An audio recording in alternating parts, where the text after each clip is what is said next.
আমার রাজনীতি হবে মুহাম্মদ সাল্লাল্লাহু আলাইহি সাল্লামের নীতিতে, সেকুলারদের নীতিতে কেন হলো?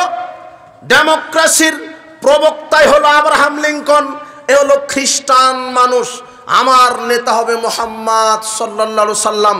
আল্লাহ বলছেন ইয়াউমা নাদউ কুল্লা উনাসিম বিইমামিহিম, বিচার মাঠে প্রত্যেক মানুষকে তার নেতা সহ ডাকা হবে। আপনি দুনিয়াতে যেই নেতার আদর্শ মানবেন, বিচার মাঠে আপনি কোন নেতার পিছনে থাকবেন? ওই নেতার পিছনে।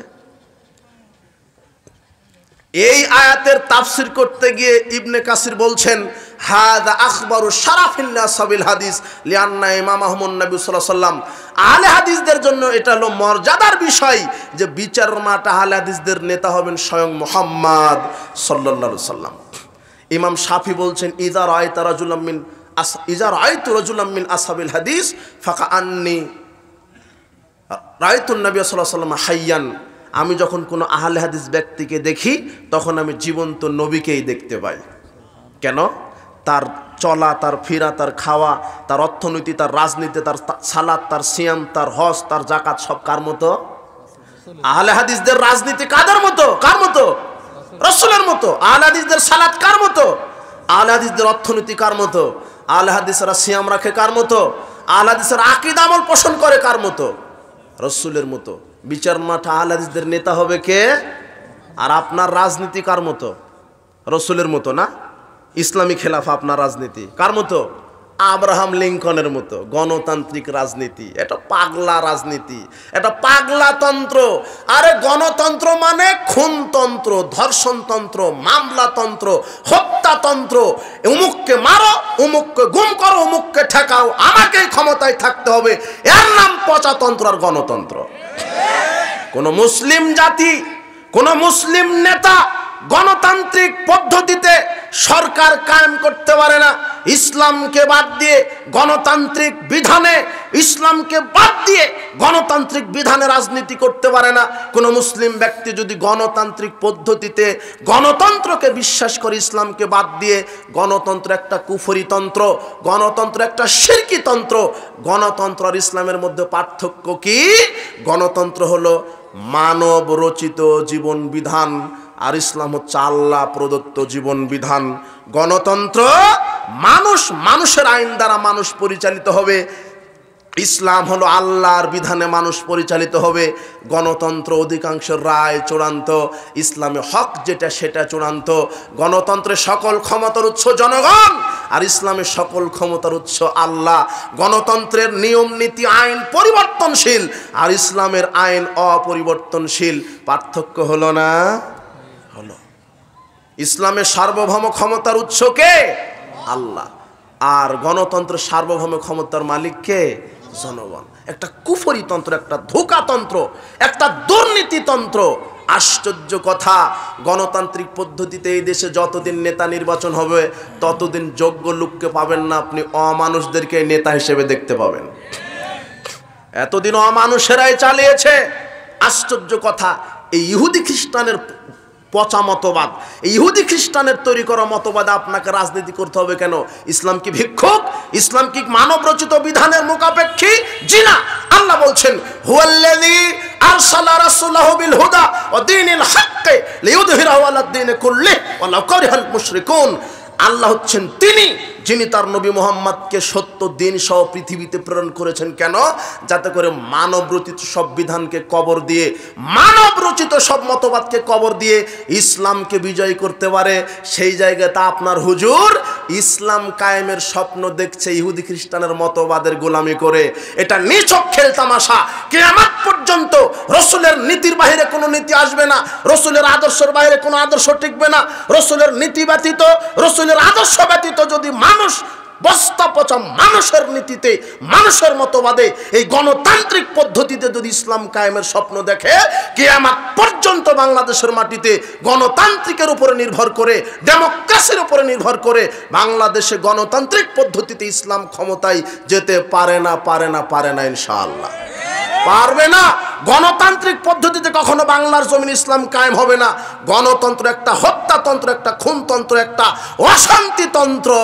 গণতন্ত্রই হচ্ছে মানুষকে মারো, মানুষকে গুম করো, অমুককে ঠেকাও, আমাকে থাকতে হবে, আমার আইন চলবে, আমার দল ক্ষমতায় চলবে। জি না, বাংলাদেশের যুব সমাজকে বলছি, ছাত্র সমাজকে বলছি, তোমরা আস্ফালন দাও, আন্দোলন করো।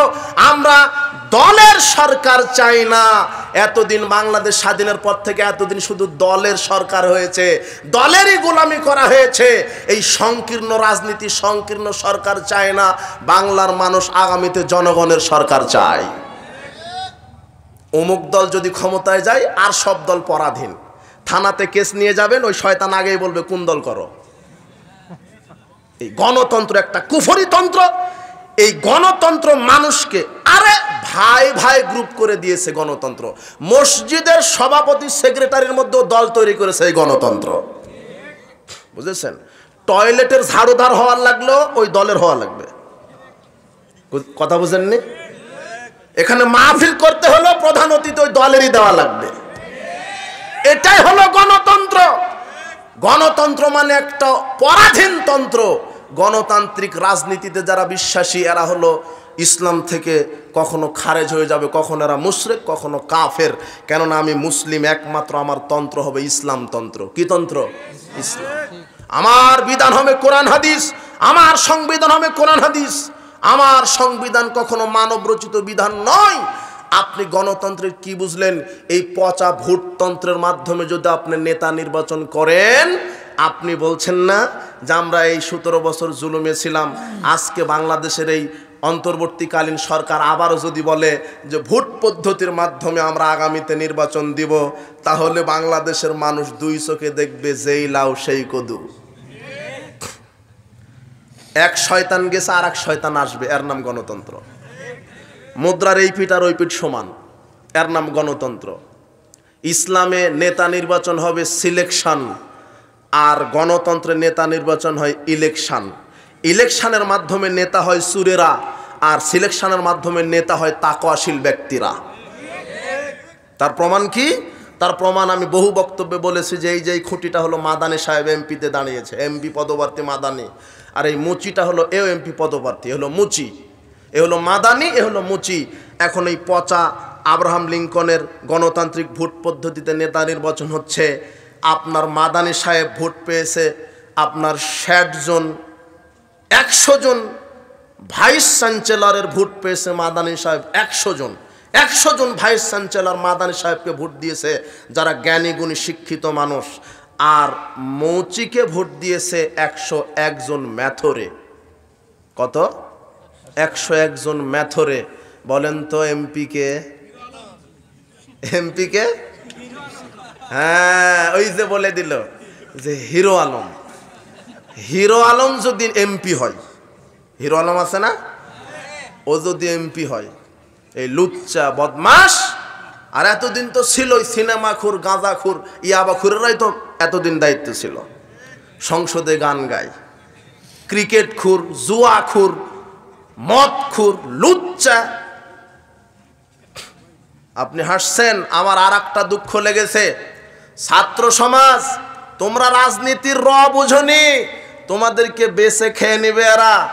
আবার তুমি ইসলাম ছাড়া যদি প্রচলিত এই তন্ত্রমন্ত্রে রাজনীতি করো, তোমরাও টিকতে পারবা না। বাতিলেরা তোমাদেরকে আউট করে দিবে। দেখনি অন্তর্বর্তী সরকারের আর একটা উপদেষ্টা কয়েকদিন আগে গঠন করলো, এ হলো লুচ্চাখুর আর একটা সিনেমাখুর, একটা যে ট্রান্সজেন্ডার ইস্যুকে প্রমোট করেছিল। আশ্চর্য কথা, আবু সাইদ জীবন দিয়েছে এই লুচ্চাকে নেতা হওয়ার জন্য। মুগ্ধ